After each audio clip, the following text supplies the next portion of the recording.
Hi everyone, it's Ellie from Ellie's Kitchen, and today we are making frosting for those sugar cookies that we just made in my last video. If you haven't seen that recipe yet, I suggest you do because they truly are the best ever sugar cookie that you've ever eaten. And I'll put that video at the end of this video. You will not be disappointed.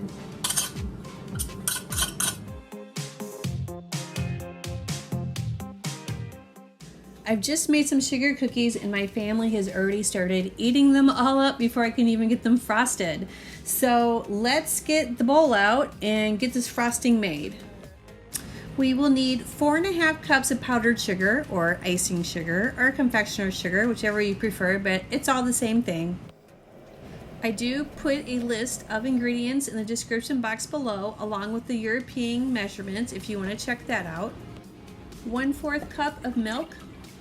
I know that for a lot of these frosting recipes, they call for just butter, but I will use butter and shortening. So the blend will be equal measurements of 2.5 tablespoons of butter and 2.5 tablespoons of shortening. Adding the shortening will make the frosting more firm so that when you frost the cookies and you stack them, they don't stick to each other. 1/2 teaspoon of vanilla. I also like to add 1/2 teaspoon of the almond extract.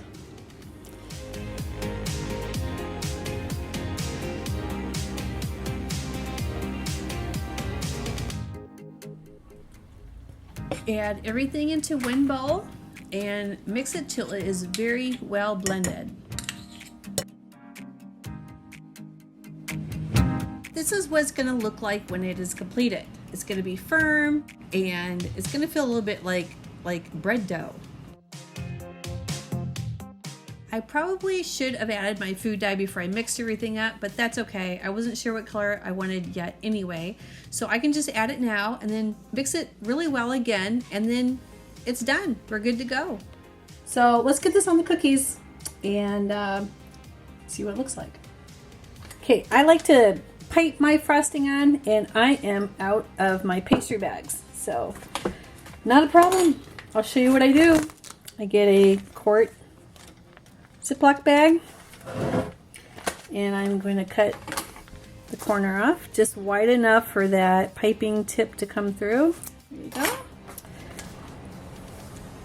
I like to use the wide mouth star for this because the frosting is a little thicker.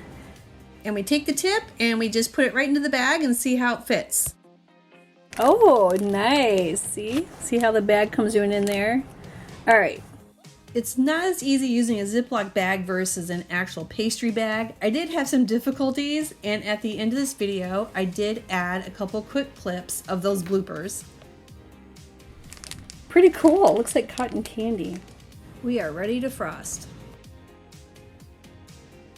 I highly suggest adding your sprinkles or your colored sugar immediately after you frost each cookie because the frosting starts to set immediately.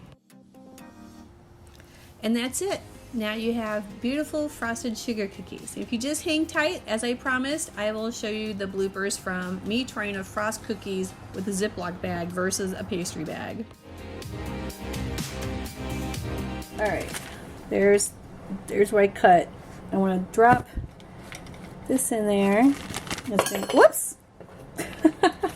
There you go. Whoops! I cut it too big.